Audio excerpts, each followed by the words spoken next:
Warning: viewer discretion advised. This video discusses real crimes, including acts of violence and other mature topics that may be disturbing to some viewers. It is intended for educational and informational purposes only.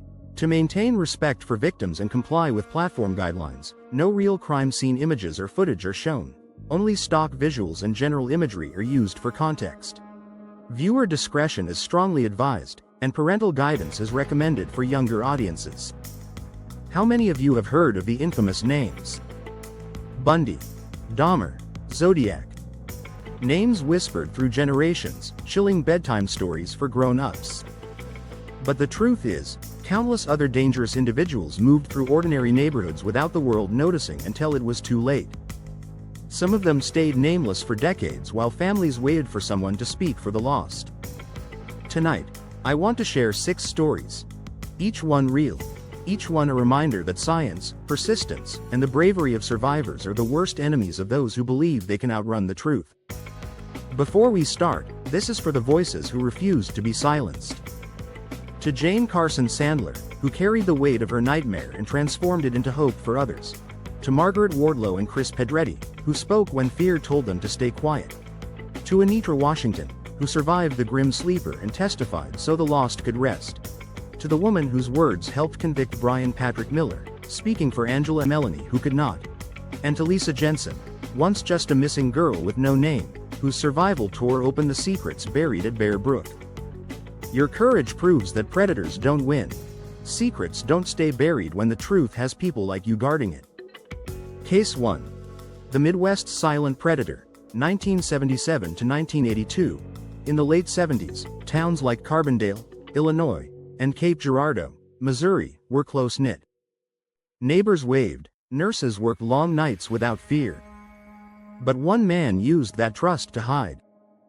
Deborah Shepard was 23, studying to be a nurse and dreaming of traveling to help kids. One night, she vanished. Later, she was found near the hospital she loved. Her family's hope faded while the truth stayed hidden behind an ordinary face. She wasn't the only one. From 1977 to 1982, young women kept disappearing. Some near college dorms, some near hospitals. Posters went up. Families begged for answers. But clues always slipped away. In 2007, a cold case team tested old DNA. It matched Timothy Crasier, already in prison for other crimes. He admitted to 9 deaths but never showed regret. He stays locked up now while families hold the truth they deserved so long ago. Case 2.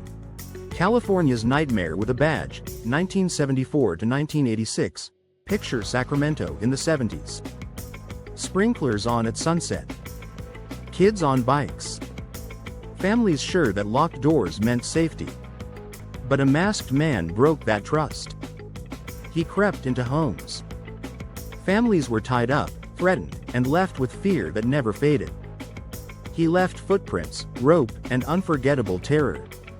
Jane Carson Sandler was 22 when she faced him. She didn't stay silent. She told her story, gave him a face, and made a city admit that sometimes evil wears a badge. For 12 years, he changed how he struck and where he went. He moved from Stockton to Modesto to Orange County. Neighborhood watches formed and faded. He always stayed ahead. In 2018, science caught him. Investigators built a family tree from old DNA and genealogy websites. It pointed to Joseph James DeAngelo, a retired cop, a neighbor, a father. When arrested, he barely spoke. In 2020, he confessed to avoid a death sentence. Now he sits behind bars with nowhere left to hide. Case 3. Secrets Buried in Bear Brook, 1981 to 2003. Deep in the woods of Bear Brook State Park, New Hampshire, a rusted barrel sat hidden in the brush. In 1985, a hunter found it, and inside were the remains of a woman and a little girl.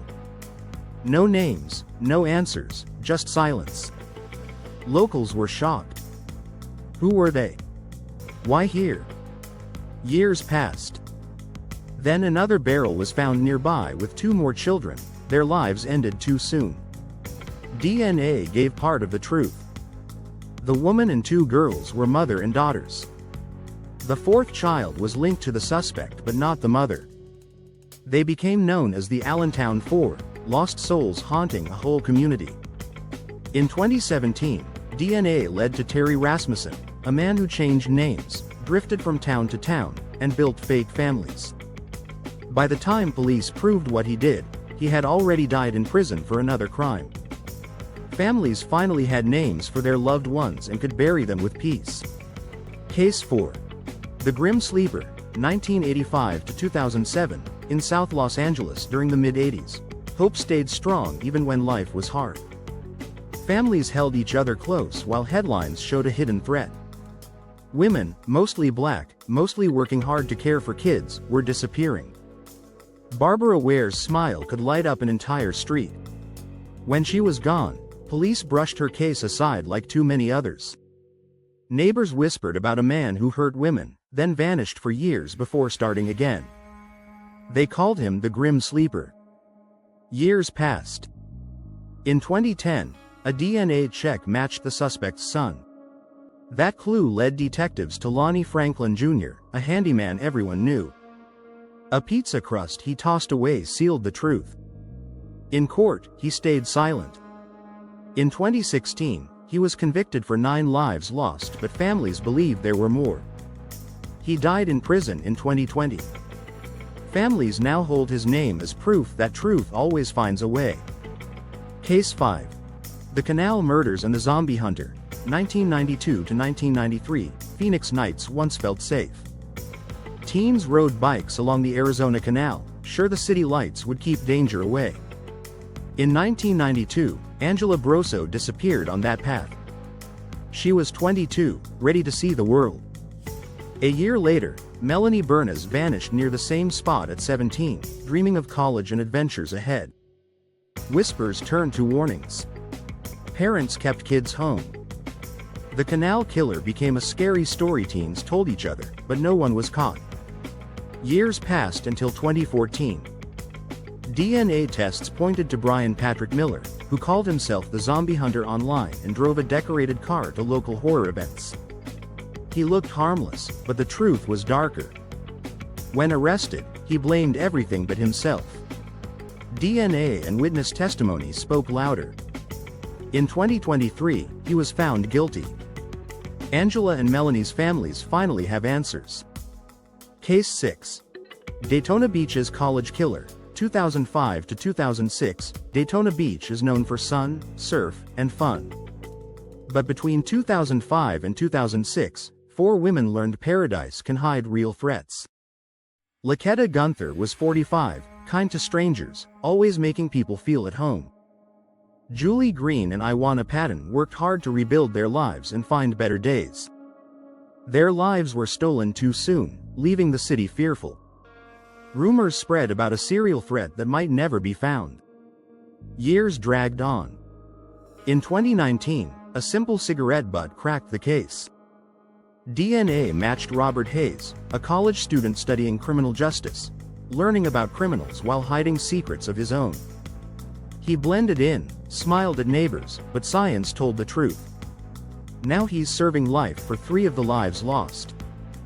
Families who waited so long finally know who was behind the pain. 6 stories. 6 truths. Proof that science and people who never give up can break even the deepest silence. Behind each name is a life and a future that mattered. Birthday candles that stayed unlit. Photos by the front door that remind us love outlasts cruelty. Thank you for staying with me through these stories. Please honor these lives by remembering their names, sharing their truth, and staying aware. Like, subscribe, and share if you want more stories that respect the real people behind the headlines. Stay kind, stay curious, and never stop learning. In loving memory. All victims for listed Case 1. The Midwest Silent Predator, Deborah Shepard, 1954 to 1977. Other known and possible victims whose names remain unconfirmed but whose lives mattered equally. All victims listed for Case 2.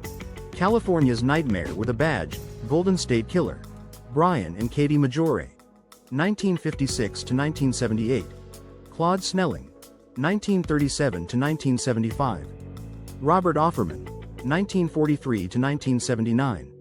Deborah Alexandra Manning, 1956 to 1979. Charlene Smith, 1952 to 1980. Lyman Smith, 1947 to 1980. Keith Harrington, 1955 to 1980. Patrice Briones Harrington, 1955 to 1980. Manuela Whithun, 1958 to 1981. Sherry Domingo, 1949 to 1981.